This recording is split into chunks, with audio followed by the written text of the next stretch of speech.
Ancient Roman religion.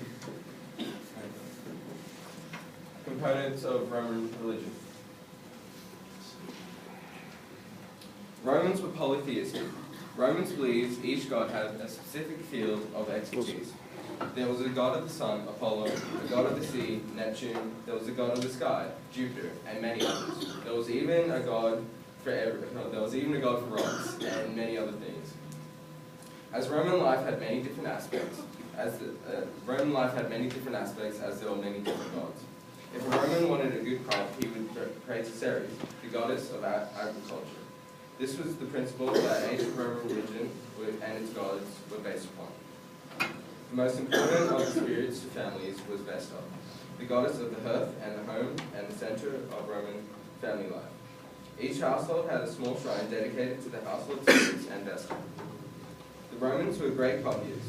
They borrowed many of their gods from the Greeks, but unlike Greek gods, they did not have the same divinely conceived personality.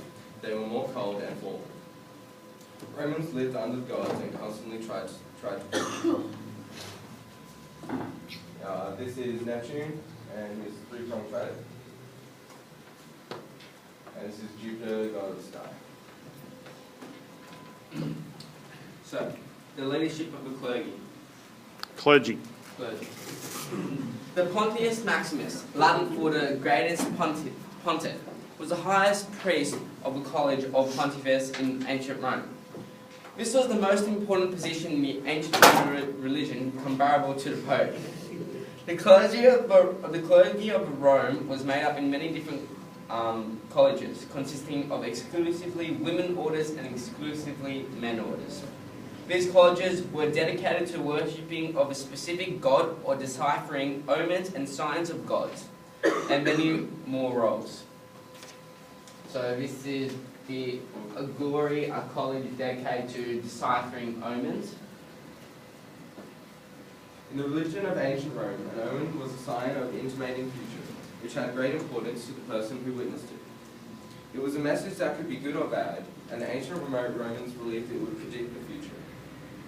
Omens could be identified to a certain god. A symbol such as a very wavy sea could be attributed to Neptune, god of the sea, and his restlessness.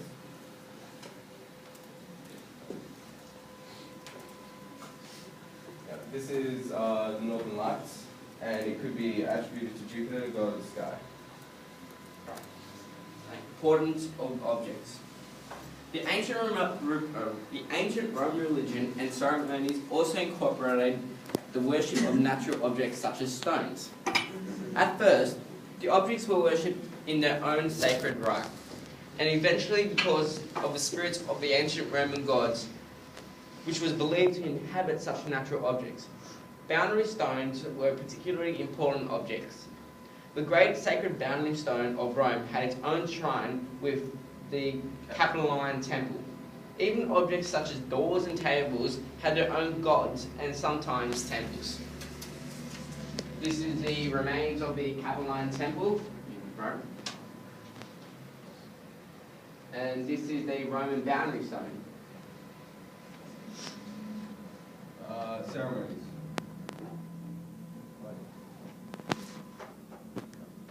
Ancient Roman religion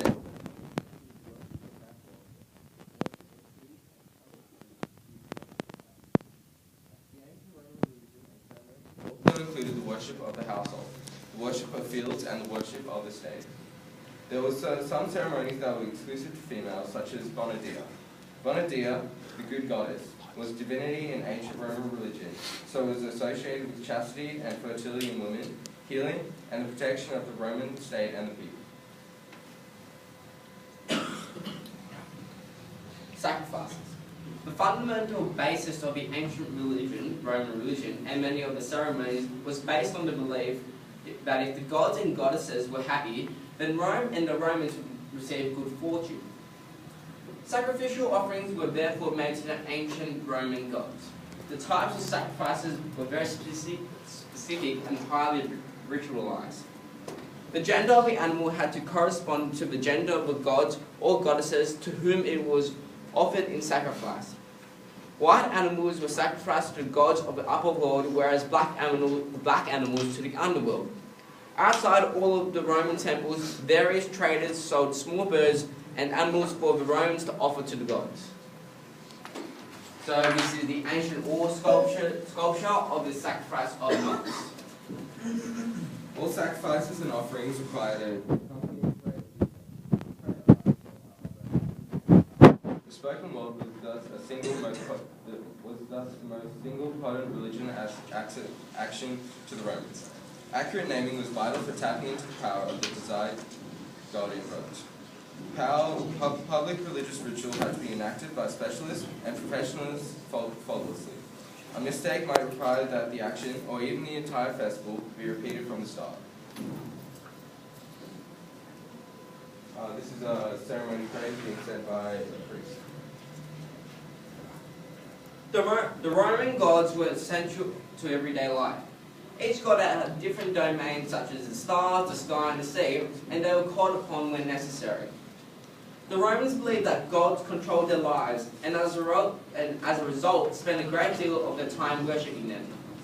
After the reign of the Emperor Augustus, the emperor was also considered to be a god, and he was worshipped on special occasions. Each god had a special festival day, which was usually a public holiday.